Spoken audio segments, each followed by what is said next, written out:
question, how long does it take to reach the ground? Okay. Again, it may be helpful to draw a little diagram right here. Remember, it's being thrown off of something that is displaced high in the air. It's being thrown upwards and then comes back down. And we know that that's 50 meters right there. We know the initial velocity, VI, equals 30 meters per second. And let's just write this in, the total displacement. I think this will be necessary, but it may not have to be. Let's just write it in. Our displacement is 95.9 meters. That's all the way to the highest point right there. And we're looking for how long does it take to reach the ground. So I'm going to write that as T total, or T tot. Okay, that's what we don't know. We want to know the time it takes for it to go all the way up in the air and come back down. Our initial velocity, or sorry, let's start with our initial position. Our y initial equals 50 meters. What's our final position? Well, down here, if that's 50, then this down here should be 0. YF should be 0 meters.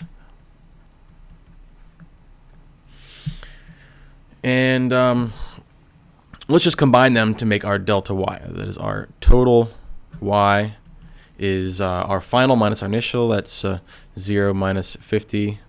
Whoops, 550. That equals negative 50 meters.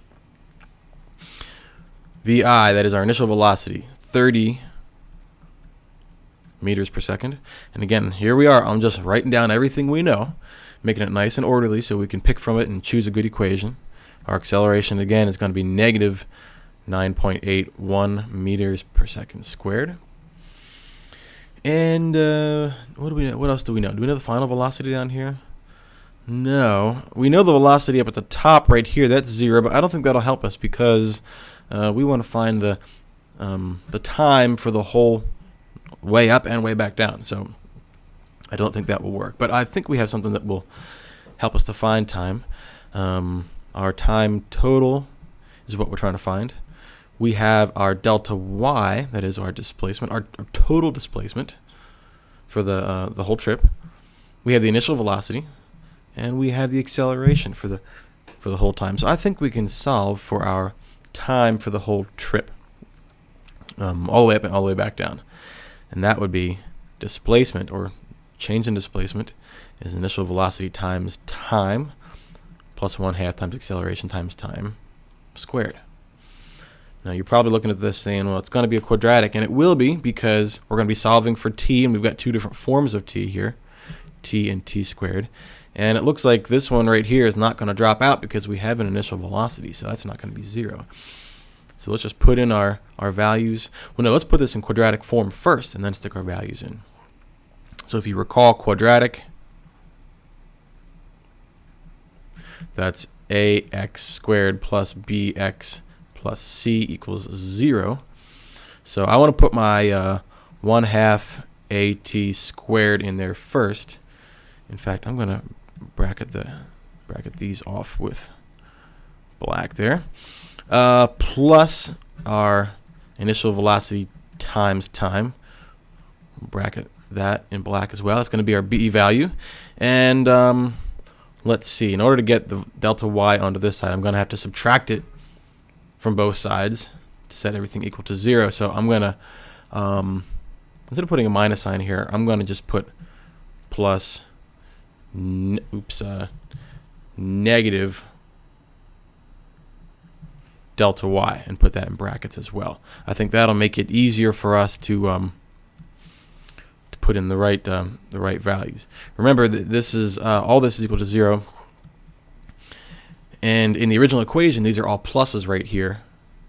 So I put pluses in between, and just if we subtracted the y up top, I just put a negative y in for the c value there. So once 1/2 times a, that should be 4.905, all that times t squared, plus what's our vi? That's 30.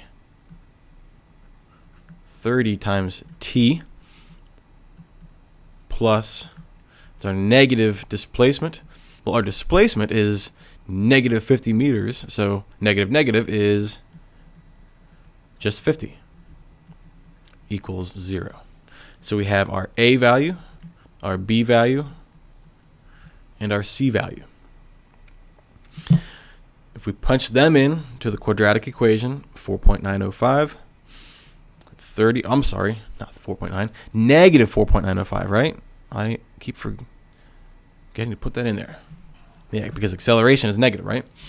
Negative 4.905 for A, 30 for B, and 50 for C. We're going to get two answers, one of which is negative, so you can discard it. The correct answer then will be T is equal to 7.48 seconds. So we'll have to use our quadratic formula down here, punch that in for A, this in for B, and this in for C, and we'll get an answer for T. Well, let's finish out 2D right now. Okay, question. When? That is time. When will it be 20 meters above the release point? So our delta T, we don't know. What else do we know? We know our displacement at that point. 20 meters above the release point. So it's been displaced 20 meters. And we know our initial velocity VI equals 30 meters per second. Our acceleration, as always, is negative 9.81 meters per second squared. And we need to solve for the time. This is going to be similar to the one above, whereas in the one above, we're asking what's the time to reach the ground. This one, it's simply what's the time to reach a displacement of 20 meters. And if you think about this for a minute, it's 20 meters above the release point. So I'm going to draw this in black up here. Let's look back at our diagram up here for a minute. Let's say that's 20 meters right there. Well, it's also going to be 20 meters right there as well. So we're going to get two answers for time down here at the bottom, both of which are going to be valid. So delta y, our displacement, equals initial velocity times time plus 1/2 times acceleration times time squared. Let's put that in quadratic form. So we're going to put our 1/2 a times t squared. We'll put that first because that's our a value, plus initial velocity times t plus negative delta y, because we're going to bring this over to the other side. All that's going to be equal to 0. So our a value is negative 4.905 times t squared plus our initial velocity 30 times t plus, okay, what's our displacement now? This is almost exactly the same as the previous one, but now our displacement is 20 meters. 20 meters above, that is positive 20 meters above the release point. So since it's going to be negative, we've made it negative here. We're going to make that negative 20. So set that equal to 0. Here's our quadratic A value. There's our quadratic B value. There's our quadratic C value. Whether you use the longhand or whether you use the quadratic formula in your calculator, doesn't matter.